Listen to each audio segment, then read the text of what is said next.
Começar o nosso vídeo hoje para falar sobre esse bom jogador que possivelmente ficará aí à disposição do mercado para a temporada de 2023, que é o Meia Chay, já um pouco experiente no futebol brasileiro, 32 anos de idade. Dá para dizer que ele fez uma ruim Série B, né, com a camisa do Cruzeiro, apenas 6 jogos no total e uma assistência. Inclusive, meu irmão que é cruzeirense, ele tem um canal Cruzeiro News, se você vê um cara parecido comigo gravando os vídeos, não é eu, tá bom? Só torço só pro Goiás, até coloquei esse copinho aqui do Cruzeiro, como a gente vai falar do Chay também sobre esse momento. Acontece da seguinte forma: ele chegou no Cruzeiro com uma certa expectativa de dar uma maior qualidade no jogo ali da equipe celeste, principalmente na região do meio de campo. Acabou não acontecendo, apenas 6 jogos, inclusive fez a sua estreia no dia 13 de agosto, né, contra a Chapecoense, foi titular naquele empate por 1-1 em Brasília. Depois disso, foi anteriormente a isso, né, até confirmar aqui direitinho para vocês, esse foi o terceiro jogo dele com a camisa do Cruzeiro. Foram apenas 6 partidas com a camisa celeste, não foi muito bem, teve algumas pequenas contusões também que tiraram o ritmo de jogo dele, e quando ele entrava no segundo tempo, inclusive assisti um jogo dele lá no Rio Grande do Sul contra o Grêmio, um empate na arena do Grêmio por 2-2, foi muito mal, sabe, ele entrou ali,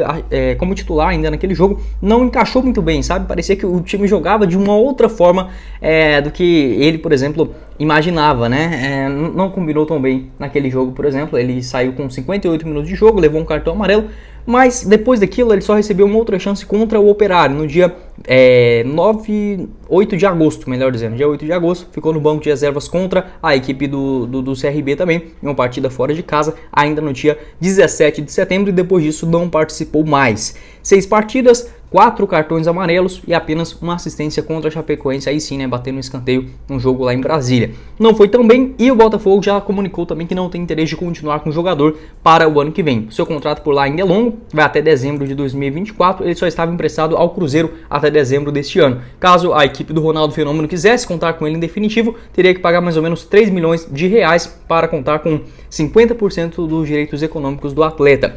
Acabou que essa negociação não irá fluir, e como confirmou inclusive o Globo Esporte, a tendência é que o jogador seja ou relacionado para o elenco sub-23, onde irá disputar o campeonato carioca no primeiro semestre, ou até mesmo buscar uma negociação em definitivo, o que poderia complicar um pouquinho mais. Porém, se o Botafogo não pintar uma proposta, por exemplo, para a compra em definitivo do jogador, o seu salário hoje gira na casa de 150 mil reais. O Cruzeiro paga 100% dos seus vencimentos com esse empréstimo, né, até o final do ano. Então já tem essa avaliação aí com o técnico Luiz Castro, que não irá continuar para o ano que vem. O Bahia até teve um interesse nessa Série B do Campeonato Brasileiro, tinha conversas encaminhadas para jogar lá em Salvador na reta final da Série B, acabou que fechou com o Cruzeiro, né, e o Bahia fechou com o Ricardo Goulart.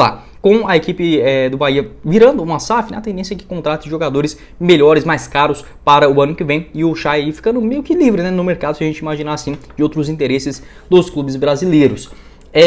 Dessa questão do empréstimo, aí sim eu acho algo bem mais plausível, 150 mil reais para os padrões do Goiás no ano que vem. Não vai ser algo 100% comum, mas é muito mais viável do que se a gente imaginar essa temporada de 2022. Pelo que eu sei, apenas 2 jogadores, né, recebem mais do que 150 mil, tanto o goleiro Tadeu quanto também o Pedro Raul, né? No caso, 150 mil pagos 100% pelo Goiás. Então já é um bom caminho, se a gente imaginar, né, um crescimento econômico do clube esmeraldino para o seu segundo ano consecutivo de Série A do Campeonato Brasileiro. E o Chay, apesar de tudo, ele tem contrato até dezembro de 2024, acho difícil de pintar uma proposta, por exemplo, dentro desses moldes, né? Segundo o site Transfermarkt, ele está avaliado em mais ou menos 1 milhão de euros, e o Botafogo aceitaria negociar o jogador a partir de 3 milhões de reais, como era, por exemplo, essa opção de compra vinculada ao Cruzeiro. Apesar dessa ruim Série B que ele fez, o Botafogo nesse ano, assim, não dá pra dizer que ele não encaixou com o técnico Luiz Castro, né, o português que chegou lá no comecinho da temporada. Mas teve até números aceitáveis, 19 partidas e 3 assistências, né? Foi bem mais reserva do que titular no Botafogo nesse primeiro semestre. Ele costuma fazer uma função como meio campista ou até mesmo um segundo atacante.